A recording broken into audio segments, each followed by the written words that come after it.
Okay, so if we're looking at this particular mole equation problem, okay, the first thing we want to do is write down our givens. The question wants us to calculate mass. Okay, so mass is the question mark. It tells us there are 11 moles, so N equals 11 moles. Okay, and it is dinitrogen hexafluoride, which will help us get the molar mass. So dinitrogen is N2, hexafluoride is F6. Okay, do I reduce that? No, it's molecular. Okay, I only reduce ionic compounds if I can. Right? This is what the prefixes said, so these are the numbers. All right, so for nitrogen, we got 14.01 times 2, and then we got 19 times 6. Those are the right numbers, right? Yeah, okay. All right, so we got 28.02. Come on, calculator.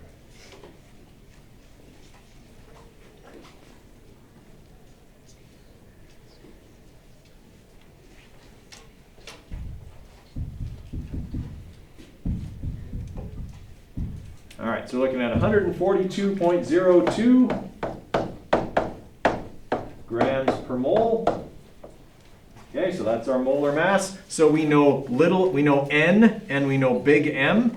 Okay, we know that the mole equation is N equals little m over big M. Okay, and we have to manipulate that for little m. So since I'm dividing by big M and I want to move it, I'm going to multiply both sides by big M. Okay, and that'll lead to that. Everyone with me there? Okay. And then when we plug in our numbers here, we'll have 142.02 multiplied by 11. Okay.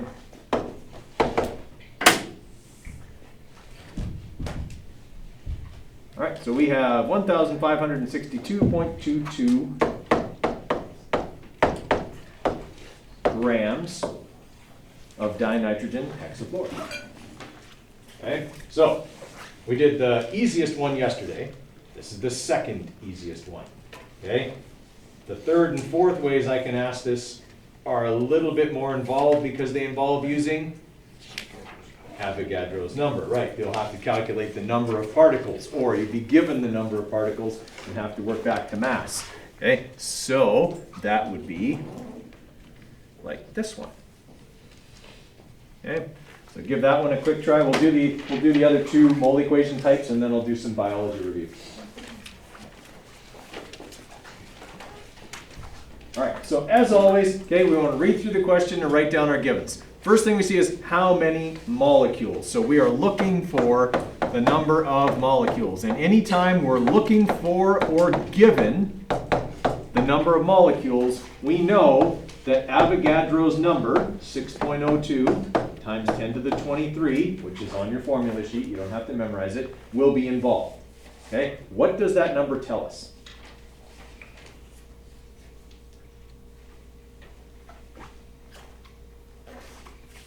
Pardon? What does it tell us? No. In a mole, right. This is the number of particles in a mole. Whether those particles are atoms or molecules, it depends on what you're dealing with. Okay, that is the number of particles in one mole. Okay, that's what Avogadro's number tells us. Okay, so if that's the number in one mole, and I'm looking for the actual number of molecules, I probably need the number of moles if I'm going to get the number of molecules. Okay, because if I know how many moles there are, and I know that this is the number of particles in one mole, by multiplying those numbers, I would get the number of molecules. Agreed? Okay. So the other things I'm given are, I'm told the material is calcium chloride. Now, here's something that happens all the time on the final exam. People do this. And then they start figuring out the molar mass. What have they not done?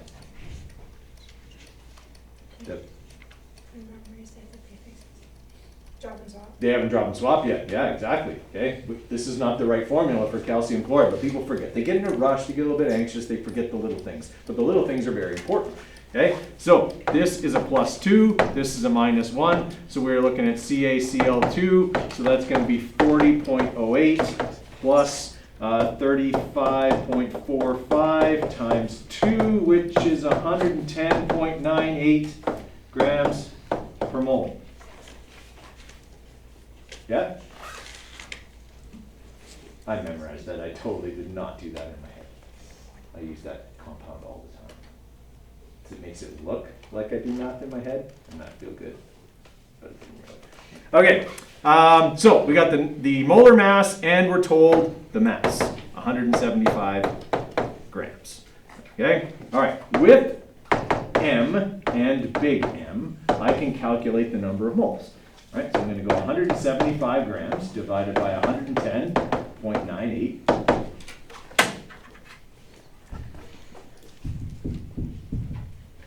Whoops, other way around. 175 divided by 110.98. Okay, so that's 1.58 moles. Okay, leave all the numbers in your calculator. Okay, don't round them until the end. I'm just not going to write them all. Right. Okay, so I've got 1.58 moles. Now that I know how many moles I have, I can calculate the number of molecules by taking Avogadro's number, because that's the number of molecules in 1 mole, and multiplying it by the number of moles, 1.58. Okay, so all I'm going to do in my calculator then is keep that number and multiply it by Avogadro's number. Now, the thing we have to remember about Avogadro's number is that it needs to be enclosed in brackets when we use it in a calculation. All right, so we have 9.49 times 10 to the 23 molecules.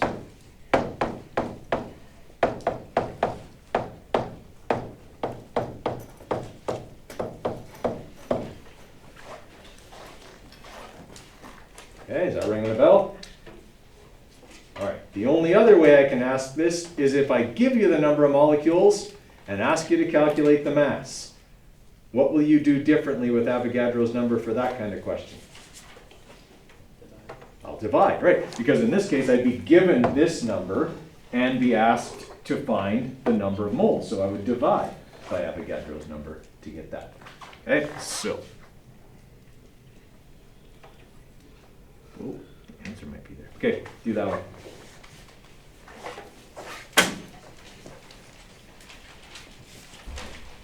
All right, so if I'm looking for mass, which is what this question says I'm looking for, okay, according to the mole equation, in order to get mass, I need the number of moles and I need the molar mass. Okay, so the givens in the question were that the material is hydrogen chloride, right? So that's easy enough to calculate the molar mass of. I just take 1.01 for hydrogen, okay, add it to 35.45 for the chlorine, and that gives me 36.46 grams per mole. So now I've got big M, okay? What I don't have is N, but I can find it because they told me there are this many molecules of hydrogen chloride. And if I take that number and divide it by the number of molecules in 1 mole, Avogadro's number, I will get the number of moles, which ends up being 4.153 moles. Okay, everyone with me there? Okay, once I have the number of moles, then I just manipulate this equation here for mass, which means I multiply both sides by big M, okay, and then I multiply my 36.46 grams per mole by the 4.153 moles that I calculated, okay, and I should get that there are 151.41 grams of hydrogen chloride. Okay. Questions on those? Okay, there are 2 of those on your final exam. Okay, 2 out of the 4. Okay. They're not both the hard ones. One of them is. That's fair. Okay. All right, so one of them will use Avogadro's number and the other will not. All right, any more questions on chemistry before I get into bio?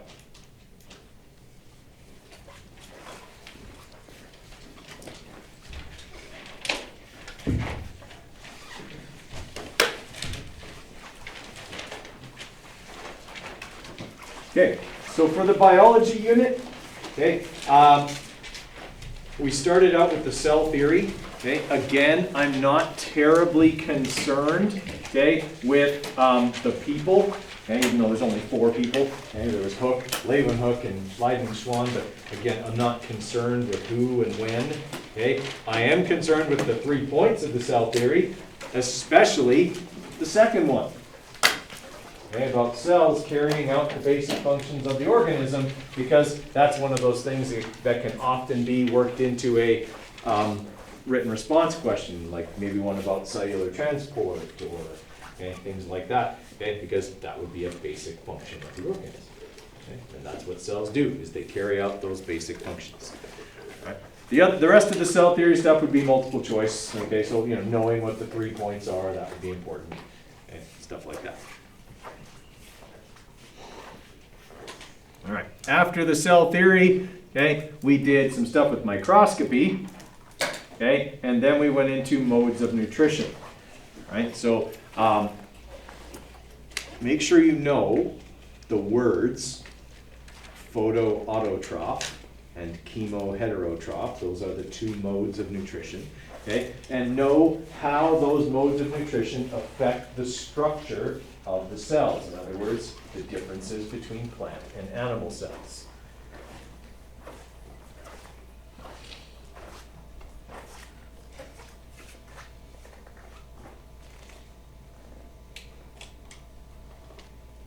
Okay, that stuff is going to be entirely multiple choice.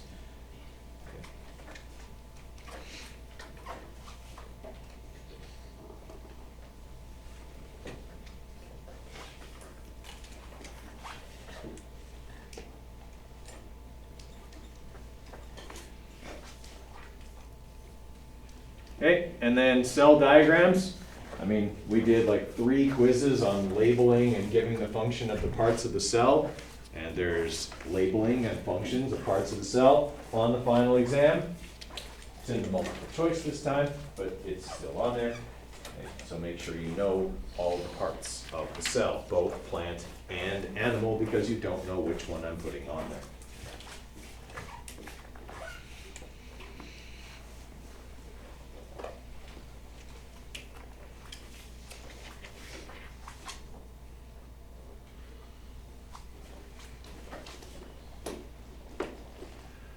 Okay, and then lesson 5, that is the big one. Okay, that is how the cell works, like what everything does, and cell transport. Okay, and so for cell transport, we're talking the big 3 here. That is diffusion, osmosis, and active transport. Okay, there were 4 written response questions on your unit exam about cellular transport. Okay? I would expect that to be a pretty big part of the final exam in the written response as well.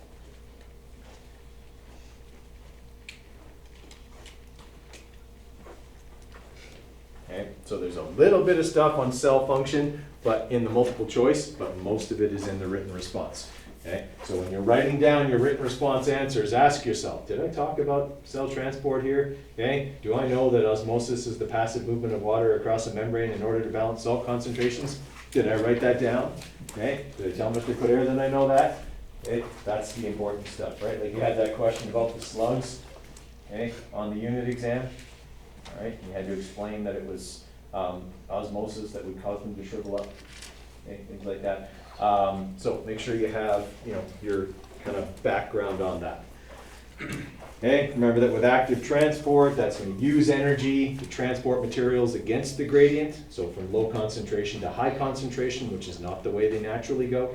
Okay, and that diffusion is everything moving from high to low. Okay, and anything can move by diffusion.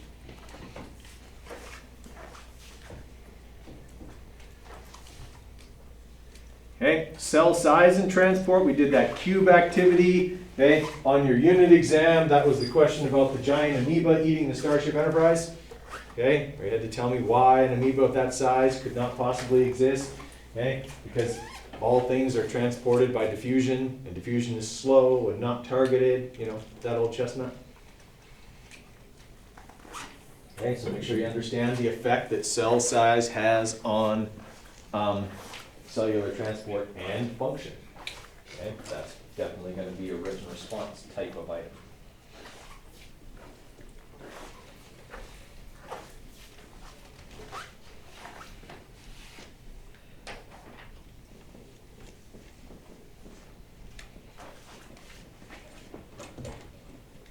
Okay, and then we talked about multicellularity. Okay, so what it means to be truly multicellular. Okay, and that's this word right here.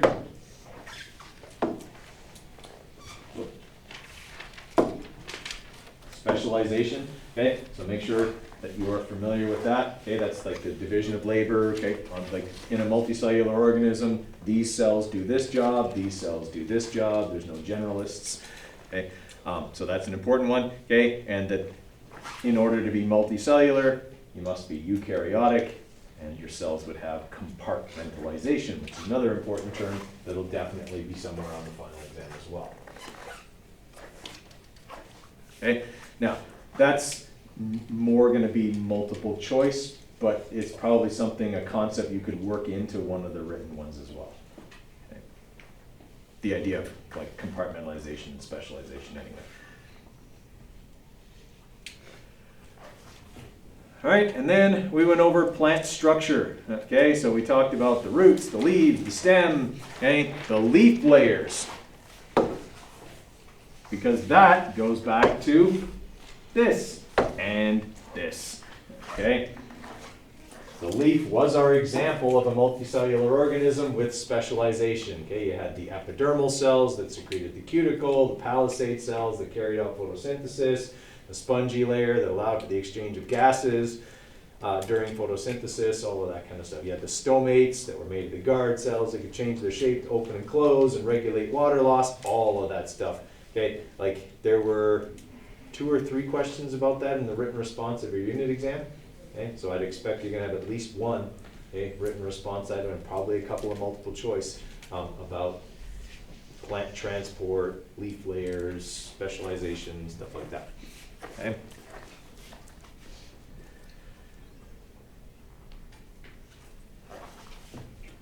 Right, and then plant transport, again, so making sure you understand how plant transport works, knowing the phloem and xylem.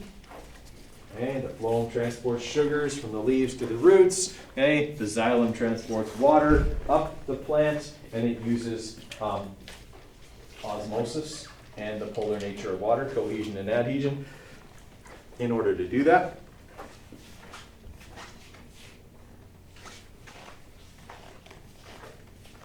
Okay, there's going to be some written on that and some multiple choice.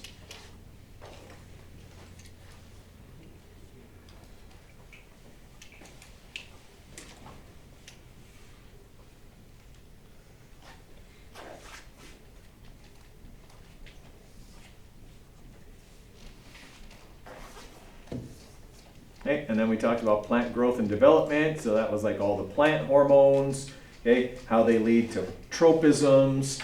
Okay, on your unit exam, there was like a picture of a tree that was kind of growing out off of a cliff and it turned straight upwards again. You had to explain what was going on with that. Okay, all of that good stuff. So make sure you understand how tropisms work, that auxins are the main hormone causing those to happen, makes one side grow faster than the other, okay, causing it to curve.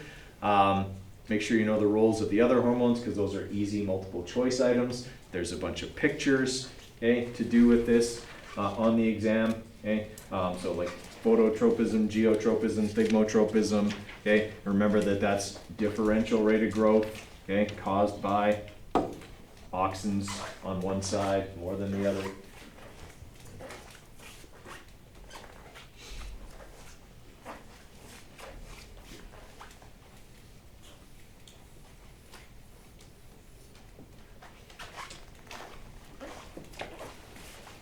Okay, so as we were saying yesterday, okay, for biology, there are 11 multiple choice questions, and there are 20 marks in the written. Okay, so that's probably there's probably 4 questions, sorry, 4 or 5 mark questions.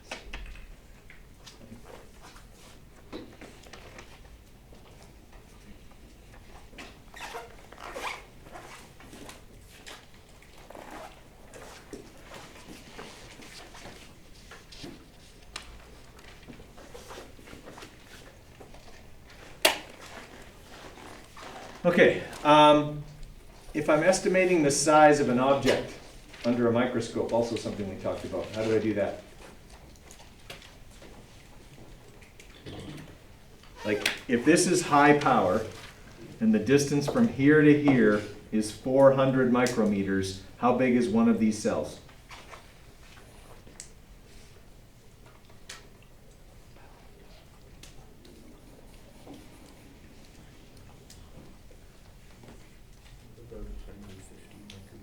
Yeah, I'd say between like 100 and 150 micrometers would probably be an acceptable range of answers. Okay, probably closer to that 150 mark. I think that's a better number. Okay, and simply because I can only get about 2.5 of these to fit across. Okay, so they're definitely bigger than 100. Okay? 150 I think is a pretty reasonable number for that. Okay. All right, questions from you guys? I'll take any questions from any of the units, if you got them.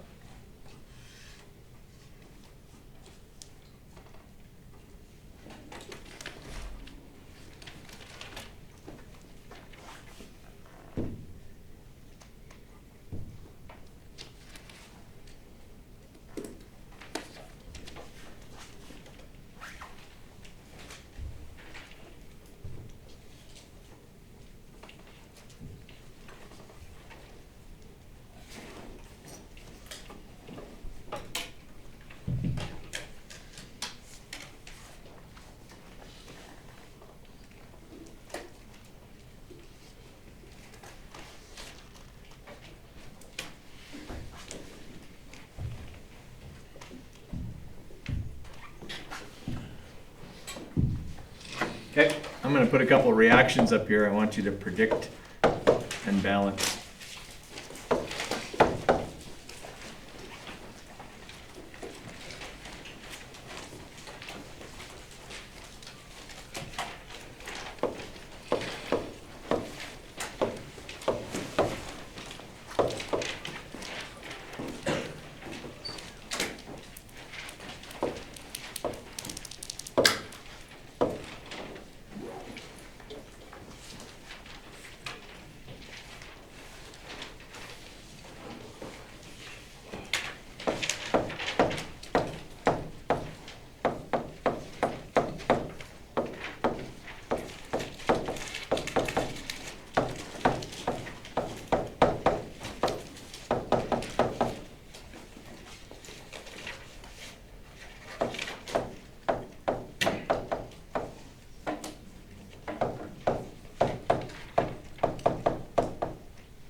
All right, let's have a look at the first couple here. So if I'm going to predict the products of reaction, my first step is that I have to identify what type of reaction is occurring.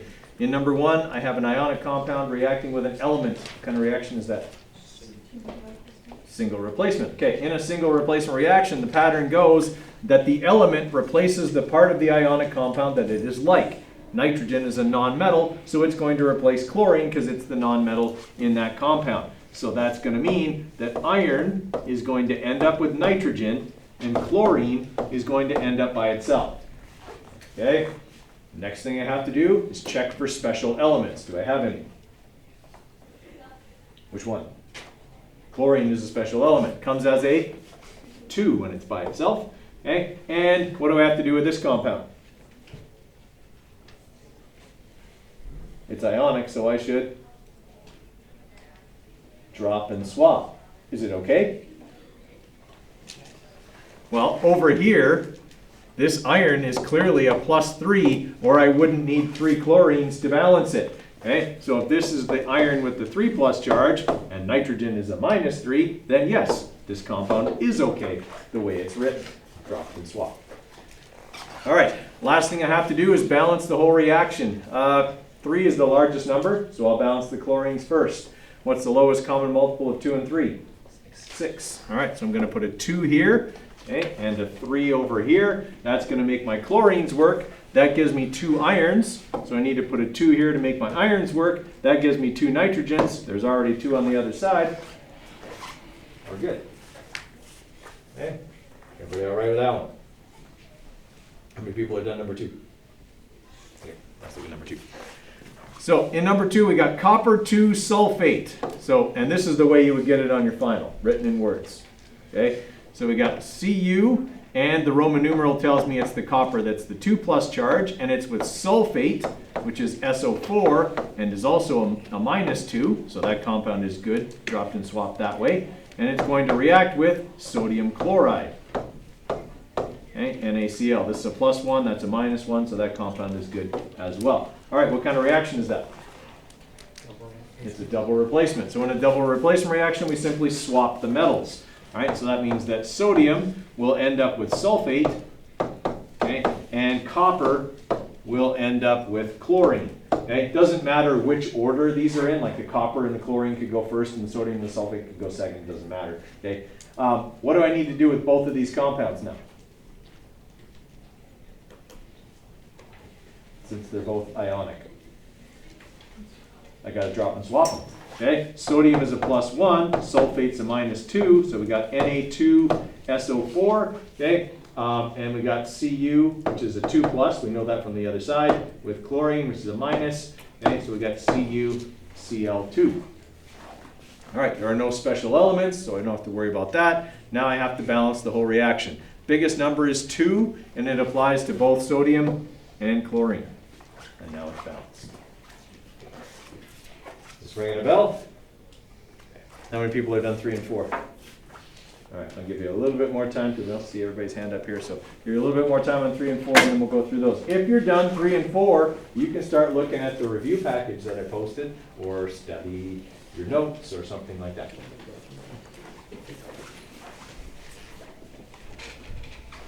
So what kind of reaction do I have going on in number 3?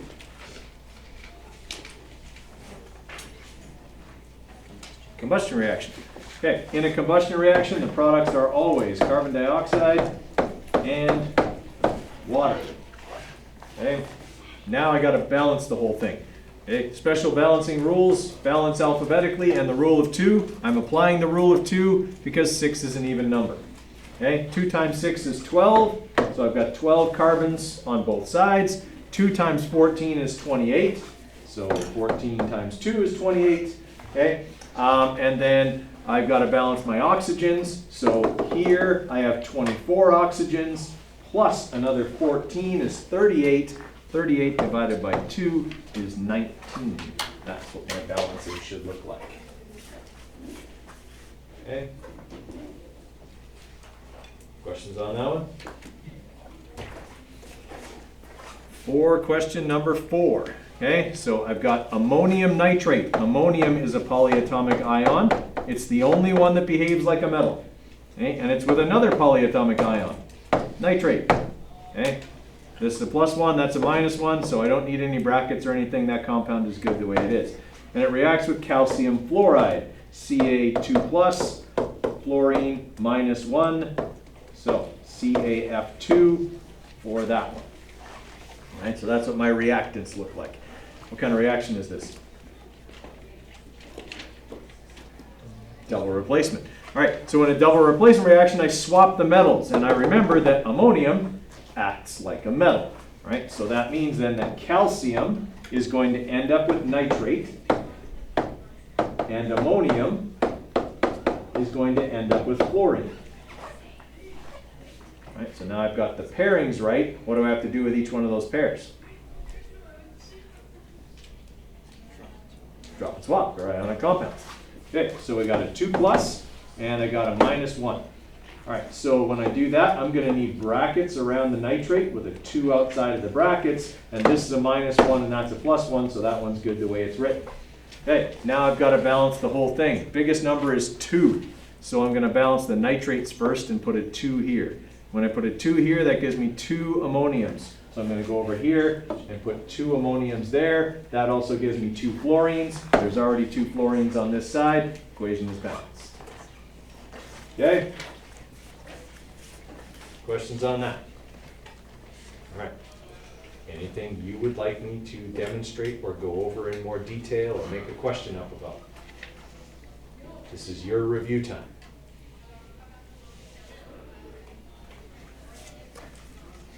And I take requests.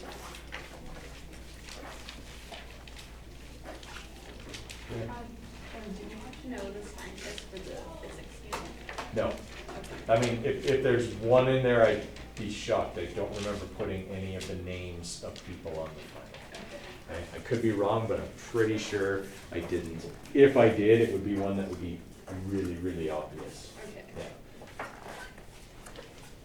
Like Dalton or Rutherford or like something big, right? Like if there is a name, it would be immediately recognizable. Okay, what else?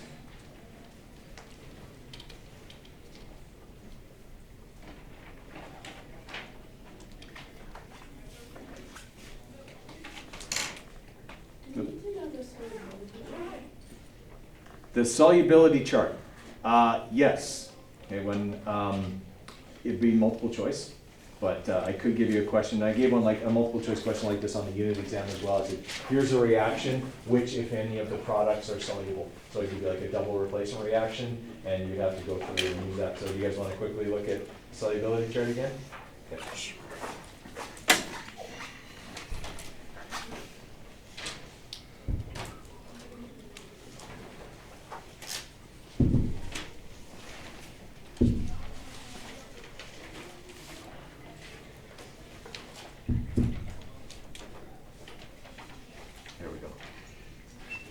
Okay, so if we are looking at the solubility chart here,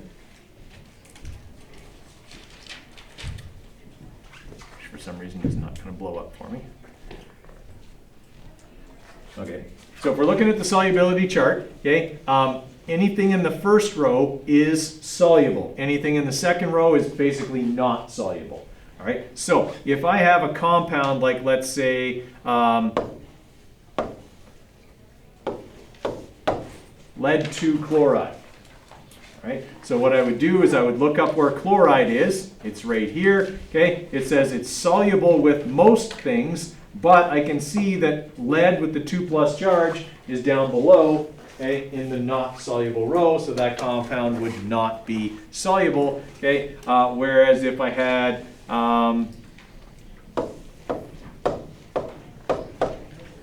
copper 2 sulfate, okay, I can see that sulfate is right here, soluble with most things, and I don't see copper listed down here among the things that sulfate is not soluble with, so that one would be soluble. All right, is that ringing a bell for how we do that? Okay, that's a good question because I think I forgot to bring that up before. Okay, what else, guys? Don't be shy about asking.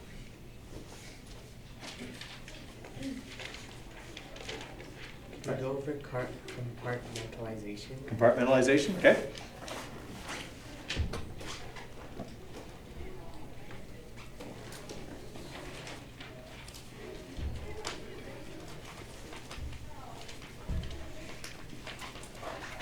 So compartmentalization works like this. Okay, in a prokaryotic cell, okay, there are all the processes just go on inside the cytoplasm. You won't see any organelles. Okay, in a eukaryotic cell, okay, you'd have the nucleus, the nucleolus, you'd have like the mitochondria, you'd have like the Golgi apparatus, okay, you'd have like the rough ER, right, and you'd have the smooth ER, okay, I don't draw well, but you get the idea, right? Each one of these organelles is a separate compartment that does a separate job, okay? So that makes a eukaryotic cell more efficient because it's doing jobs in their own specific conditions rather than a prokaryotic cell which has to wash its dishes in the same water it cleans its dirty underwear in. Right? I mean, that's what it comes down to. Like compartmentalization says, I want to wash my dishes in clean dishwater with dish soap, and I want to do my laundry in the washing machine in, you know, with laundry detergent. Those are different conditions. I don't want to use the same water for both jobs because that's A, disgusting. Okay, life lesson, don't do that. Okay, that's disgusting. And secondly, they're different, right? The soaps are different. They do different jobs. I'm not doing either one of those jobs very well unless I'm doing them separately. Okay, does that sort of make sense?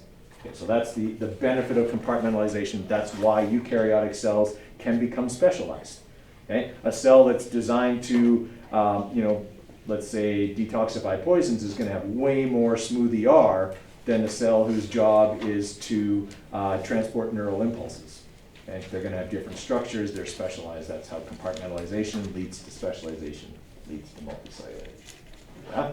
Yeah. All right, what else?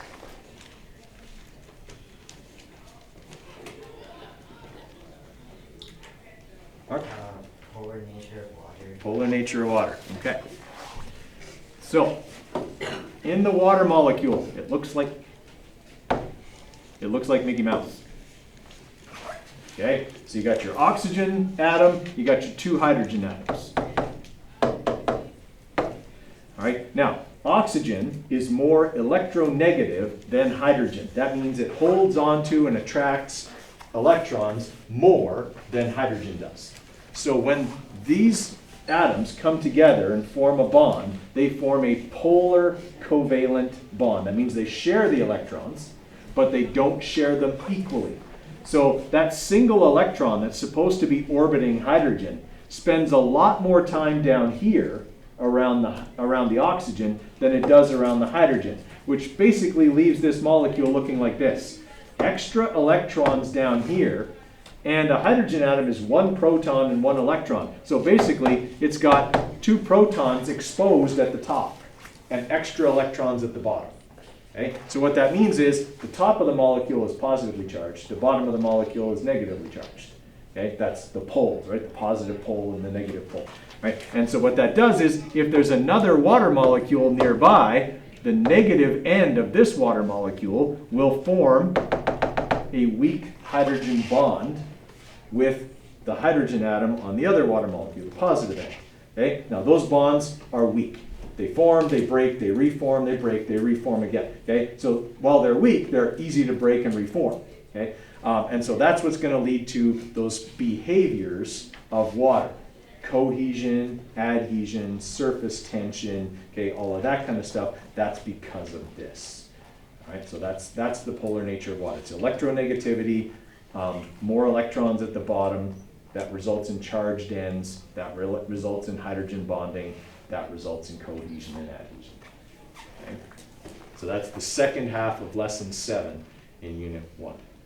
Okay, if you're looking to go over that in a bit more detail and have better diagrams than that.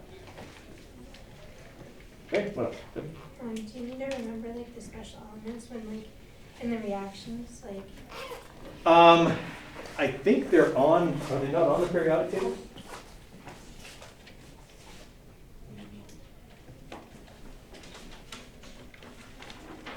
Oh, this isn't the one you guys have. You've got the newest one and all that everything else.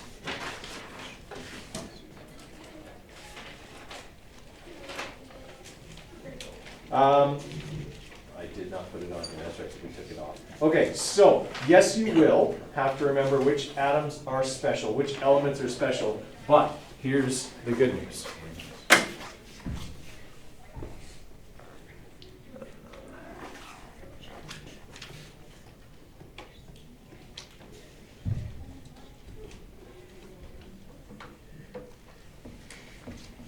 Okay, they're all together. All right, so you start on nitrogen and make a big 7. Down to here. Okay, those ones are all special. Okay, so your nitrogen, your oxygen, your fluorine, group 17, all special. Okay, and you got phosphorus and sulfur. Okay, that's the 4 and the 8. Okay, sulfur is the 8, phosphorus is the 4. All right, so yes, you will have to remember those, okay? But you know that's something you can write on the periodic table when you first come in, if you want, or just remember it's like right here. It's a 7, and the 2 that are in the armpit of the 7, okay, are the other 2. Okay, and then hydrogen over here as well. You're gonna say, Carson, yeah, and hydrogen over here. So if it's blue, it's a 2. Okay, and I say that because also all the noble gases are 2s. Okay, but we never involve them in reactions because they're noble. They don't react with anything, so they never come up. But, okay. Are we allowed to write on our periodic table? When you get into the exam, write all over it. Yeah. They just become the spares that inhabit up here for next semester. Okay, what else?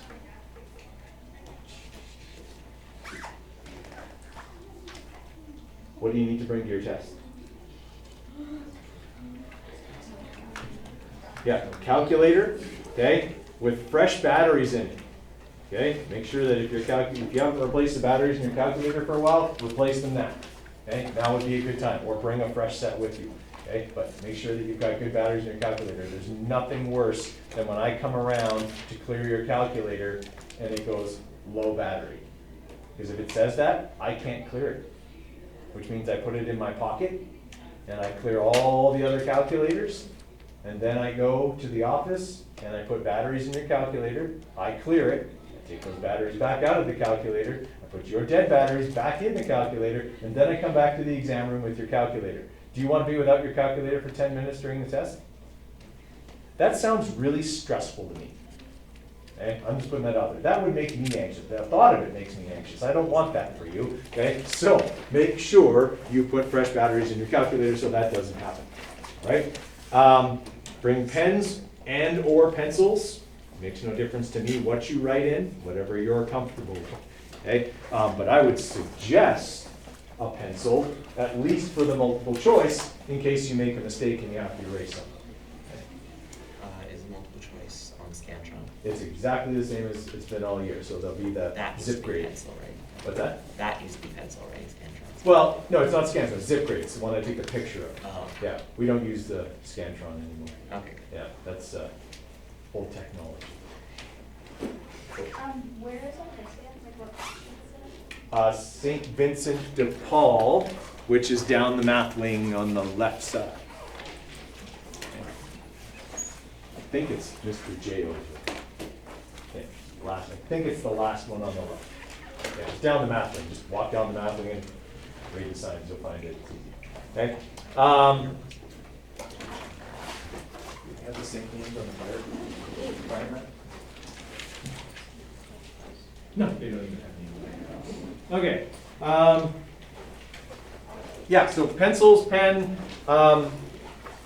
something to drink, something to eat that's exam appropriate, okay, and your calculator. That's all you need to bring.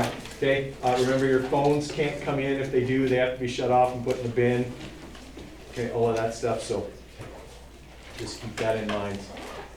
Your best bet: show up here. If you take the bus, just take the bus as normal that day. That'll get you here on time. If you're not taking the bus that day, then make sure you are here for 8:45. That is when the doors for the exam room generally open.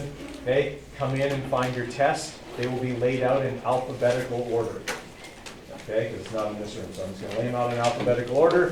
Find your test, sit down. It'll already have your name on both parts, so there won't be anything for you to do except wait for the test to start. Okay? Once the test starts, you have 2 hours to complete it.